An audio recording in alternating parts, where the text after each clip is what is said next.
আপনি কি জানেন এইভাবে আম কেন নষ্ট করা হচ্ছে? আম আমাদের সবার পছন্দের একটা ফল। আম পছন্দ করে না এরকম মানুষ হয়তো খুঁজেই পাওয়া যাবে না। কিন্তু বেশিরভাগই আম এখন কার্বাইড দিয়ে পাকানো হচ্ছে। প্রায় 90% আম পাকানো হয় কার্বাইড দিয়ে। কিন্তু আপনি কি জানেন এই কার্বাইড দিয়ে পাকানো আম খাওয়ার ফলে আমাদের কতটা ক্ষতি হয়? আজকের ভিডিওতে প্রমাণ সহ আপনাদেরকে দেখাবো এই কার্বাইড যুক্ত আম খাওয়ার ফলে আমাদের শরীরের কতটা ক্ষতি হতে পারে। বিশেষ করে বাচ্চাদের মারাত্মক ক্ষতি হয় এই কার্বাইড যুক্ত আম খাওয়ার ফলে। আমি গ্যারান্টি দিচ্ছি, আজকের ভিডিও দেখার পর হয়তো আপনি কার্বাইড দিয়ে পাকানো আম খাওয়াই ছেড়ে দিবেন। আম শুধু বাংলাদেশ আর ভারতেই নয়, পৃথিবীর অনেক দেশে আমের চাষ করা হয়। তার মধ্যে সব থেকে ফেমাস হচ্ছে ভিয়েতনামি আম, চাইনিজ আম এবং অস্ট্রেলিয়ান আম। আমাদের দেশে আমের দাম দিনের দিন বাড়তে চলেছে, কিন্তু আমাদের দেশ ছাড়াও এমন কিছু দেশ আছে যেখানে আম খাওয়ার মানুষই পাওয়া যায় না। পৃথিবীর প্রত্যেকটা দেশে আম দিয়ে আলাদা আলাদা জিনিস ফ্যাক্টরিতে তৈরি করা হয়। পাকা আম থেকে কি কি তৈরি করা হয় আপনি জানলে অবাক হয়ে যাবেন। আর আজকের ভিডিওতে সেইগুলো দেখাবো যেগুলো আপনারা এর আগে কখনো দেখেননি। তো বেশি দেরি না করে চলুন শুরু করা যাক। অস্ট্রেলিয়াতে এক ধরনের আমের চাষ করা হয়, যে আমের নাম মালাই। এই আম যখন পুরোপুরি পুষ্ট হয়ে যায় তখন লালচে লালচে এক ধরনের কালার হয়ে যায়, যার ফলে আমগুলো দেখতে অসাধারণ সুন্দর লাগে। শুধু যে দেখতে সুন্দর তাই নয়, আমগুলো অনেক সুস্বাদু। আমাদের বাংলাদেশ এবং ভারতের মতো এই আমের মধ্যে অত রস থাকে না, আর এটার কারণ হচ্ছে সেখানকার টেম্পারেচার। বাংলাদেশ আর ভারতের সাধারণ টেম্পারেচার থাকে 35 থেকে 38 ডিগ্রি সেলসিয়াস। সেখানে অস্ট্রেলিয়াতে রৌদ্রের টেম্পারেচার থাকে 50 থেকে 60 ডিগ্রি সেলসিয়াস, যার কারণে এই আমের মধ্যে অত রস থাকে না, কিন্তু খেতে অনেক সুস্বাদু। অস্ট্রেলিয়ার এই মালাই আম সব থেকে বেশি সৌদি আরব, দুবাই, কাতার এবং আমেরিকায় গোটা গোটা প্যাকেট করে এক্সপোর্ট করে দেওয়া হয়। এই বিষয়ে একটু পরে আসছি, তার আগে দেখে আসি চলুন ফ্যাক্টরিতে এই পাকা আম দিয়ে কি করা হয়। সর্বপ্রথমে গাছ থেকে পাকা আম পেড়ে ফ্যাক্টরিতে নিয়ে আসা হয়। ফ্যাক্টরিতে নিয়ে আসার পর সর্বপ্রথমে আমগুলোকে ভালো করে ধুয়ে ফেলা হয়। এখানকার আমের কালার দেখলে আপনার মুখে এমনি পানি চলে আসবে। আমগুলো ধোয়ার কাজ যখন কমপ্লিট হয়ে যায় তারপর কন্টেনারের সাহায্যে ফ্যাক্টরির মধ্যে পাঠিয়ে দেওয়া হয়। এখানে সমস্ত আম ম্যানুয়ালি হাতের সাহায্যে একটা একটা করে চেকিং করে নেওয়া হয়। এখানে তারা হাত দিয়ে আমগুলো কতটুকু পেকেছে তাও চেক করে নেয়। এরপর প্লাস্টিকের বড় বড় কার্টুনে ফ্যাক্টরির মধ্যে স্টক করা হয়। এই আমগুলোকে কার্বাইড ব্যবহার না করে এমনি 24 থেকে 48 ঘন্টা রেখে দেওয়া হয়, যার ফলে আমগুলো সুন্দরভাবে পেকে যায়। তারপর এখান থেকে আমগুলোকে পাঠিয়ে দেওয়া হয় খোসা বানানোর জন্য। এখানে অনেকজন ওয়ার্কার একসঙ্গে কাজ করে। দেখতে পাচ্ছেন কিভাবে একটা টুলসের সাহায্যে খুব সুন্দরভাবে আমের খোসাগুলোকে ছাড়িয়ে ফেলছে। এবার আটি বাদে শুধু শ্বাসগুলোকে কেটে কেটে কন্টেনারের সাহায্যে আর একটা জায়গায় পাঠিয়ে দেওয়া হয়। আর সামনে লাগানো একটা মেশিন লম্বা লম্বা করে আমের পিস করে দেয়। তারপর এই পিসগুলোকে পাঠানো হয় লবণাক্ত জলের স্প্রের মধ্যে।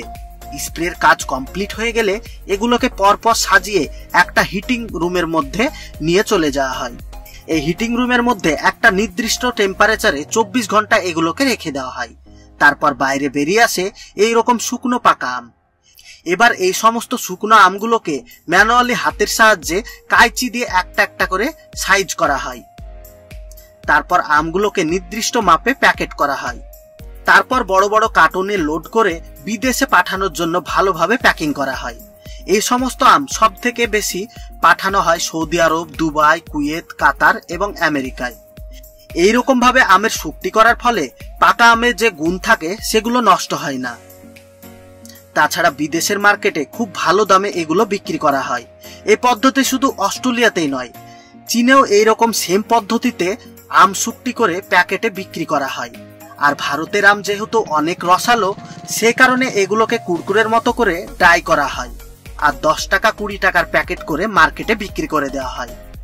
এবার চলুন দেখা যাক আমকে গোটা গোটা প্যাকিং করে কিভাবে বিদেশে পাঠানো হয়। গোটা আম পাঠানোর জন্য ডাকর শক্ত অবস্থায় আমগুলোকে পাড়া হয়। তারপর ফ্যাক্টরিতে নিয়ে এসে আমগুলোকে ভালো করে ধুয়ে ফেলা হয়। ফ্যাক্টরিতে আম ধোয়ার জন্য অটোমেটিক প্রত্যেকটা সিস্টেম রোবোটিক টেকনোলজিতে কাজ করে থাকে। এই মেশিনের সামনের দিকে সর্বপ্রথমে আমগুলোকে ঢেলে ফেলা হয়, আর মিডিল অংশে জল হালকা গরম হয়ে ফুটতে থাকে, যার ফলে আমের গায়ে থাকা সমস্ত জীবাণু নষ্ট হয়ে যায়। এরপর কনভেয়ার বেল্টের সাহায্যে আর একটা পয়েন্টে চলে যায়, যেখানে লাগানো থাকে এয়ার প্রেসার। এখানে ভালোভাবে বাতাস দিয়ে আমগুলোকে শুকিয়ে নেওয়া হয়। এই মেশিন ব্যবহার করার ফলে আমের গায়ে কোনো রকম নোংরা থাকে না, একদম চকচক করে। তারপর আমগুলোকে নিয়ে গিয়ে একটা লিকুইড মেশানো জলের মধ্যে ডোবানো হয়, আর সেখান থেকে চলে যায় প্যাকিং সেকশনে। এখানে কালো কালো কাগজের কার্টনে আমগুলোকে প্যাকিং করা হয়, তারপর বিদেশের মার্কেটে চাহিদা অনুযায়ী সাপ্লাই করা হয়। এবছর বাংলাদেশের ঢাকার সব থেকে বড় ফলের মার্কেটে একদিন প্রায় 20 থেকে 30 লরি আম নিয়ে আসা হয়েছিল গ্রাম থেকে, আর সমস্ত আম ছিল কার্বাইড দিয়ে পাকানো। আর ঠিক সময় মতো ফুড দপ্তর থেকে ইনকোয়ারির জন্য যাওয়া হয়েছিল, আর তারা দেখে সমস্ত আম কার্বাইড দিয়ে পাকানো। তারপর সমস্ত আম জঙ্গলে ফেলে দেওয়ার নির্দেশ দেয় এবং গাড়ি চাপা দিয়ে সমস্ত আমগুলোকে নষ্ট করা হয়। এবার চলুন মেন পয়েন্টে, এই কার্বাইড যুক্ত আম কেন নষ্ট করা হলো। শুধু আমি নয়, কার্বাইড দিয়ে পাকানো যে কোনো ফল খাওয়ার ফলে আমাদের শরীরের মারাত্মক কিছু ক্ষতি হয়। আর এই কথা আমি বলছি না, অনেক বিশেষজ্ঞ বড় বড় ডাক্তার এবং সায়েন্টিস্টরা এই কথা বলছে। চলুন এবার দেখা যাক এই কার্বাইড দিয়ে পাকানো আম খাওয়ার ফলে আমাদের শরীরের কি কি ক্ষতি হয়। এই আম খাওয়ার ফলে ডায়াবেটিস হতে পারে, আপনার শরীর দুর্বল হয়ে যেতে পারে, বুক ও পেট জ্বালা করতে পারে, ত্বক, মুখ, নাক এবং গলায় আলসার হতে পারে, চোখেরও ক্ষতি হতে পারে এবং মাথা ঘুরতে পারে, শ্বাসকষ্টের সমস্যা হতে পারে, ডায়রিয়া হতে পারে, আর সব থেকে বেশি শরীর দুর্বল হয়ে যাওয়ার সম্ভাবনা বেশি। এ কথাগুলো বলা হয়েছে বড়দের জন্য, কিন্তু বাচ্চাদের কত বড় ক্ষতি হতে পারে সেটা কি আপনি কখনো ভেবে দেখেছেন? এত কিছু জানার পরেও কি এই কার্বাইড দিয়ে পাকানো আম আপনি খাবেন, না আপনার বাচ্চাদের খাওয়াবেন? নেক্সট টাইম যখন বাজারে যাবেন তখন হয় গাছ পাকা আম কিনবেন, আর না হলে কাঁচা ডাকর আম কিনে নিয়ে আসবেন। বাড়িতে 2-3 দিন রাখলেই এমনিতেই পেকে যাবে। তাছাড়া বিজ্ঞানীদের মতে সব থেকে ভালো নিয়ম হচ্ছে মাটির তলে এইভাবে আম পাকানো। বাকিটা আপনাদের ইচ্ছা। আর এই বিষয়ে যদি কিছু আপনাদের বলার থাকে তাহলে অবশ্যই আমাদেরকে কমেন্ট করে জানাবেন। আমের বিষয়ে যখন এতক্ষণ ধরে কথা বলছি, তখন চীনের আম সম্বন্ধে কথা বলবো না এটা তো হতেই পারে না, কারণ চীনের এই আম কয়েক লক্ষ টাকা কেজি দরে বিক্রি করা হয়। এই আম যদি 1 কেজির দাম কয়েক লক্ষ টাকা হয়, তাহলে একবার ভেবে দেখুন তো, এইরকম আমের গাছ যদি আপনার বাড়িতে একটা থাকে তাহলে কি আপনি কোটিপতি হবেন না? চীনের এই আম সারা বিশ্বে ফেমাস।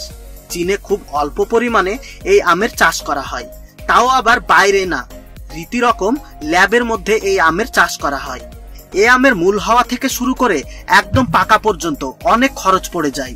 চীনে আমের একটা বিরাট বড় মার্কেট আছে। এখানে প্রতি বছর একটা আমের সিজনে অনুষ্ঠান হয়, আর এই সমস্ত আমগুলো ডাক করা হয়। 2021 সালে এই আম কেজিতে প্রায় 3 থেকে 4 লক্ষ টাকা দরে বিক্রি করা হয়েছিল। আর এটা অবিশ্বাস করার কিছুই নেই, কারণ ভিডিওতে প্রমাণ সহই আপনারা দেখতে পাচ্ছেন। বর্তমানে এই জাতের আম বাংলাদেশ আর ভারতের বড় বড় ফার্মে এখন চাষ করা হচ্ছে। ইউটিউবে সার্চ করলে অনেক ফার্মের ভিডিও আপনারা দেখতে পাবেন, আর সেই সমস্ত ভিডিও দেখার পর আপনি তাদের সাথে কন্ট্যাক্ট করে সেই সমস্ত চারা গাছগুলো বাড়িতে লাগানোর জন্য আপনি অর্ডার করতে পারেন। আর বন্ধুরা, সব লাস্টে জরুরি কথা, আমরা যেন এর থেকে আরো সুন্দর সুন্দর ভিডিও বানাতে পারি, এজন্য ভিডিওতে লাইক দিয়ে বন্ধুদের সঙ্গে শেয়ার করুন। আর আপনি যদি আমাদের চ্যানেলে নতুন হয়ে থাকেন তাহলে চ্যানেলটাকে সাবস্ক্রাইব করে অল নোটিফিকেশন সিলেক্ট করুন, যাতে পরবর্তী ভিডিও আপলোড করার সঙ্গে সঙ্গে আপনি সবার আগে দেখতে পারেন। এতক্ষণ পর্যন্ত সঙ্গে থাকার জন্য আপনাকে অসংখ্য ধন্যবাদ।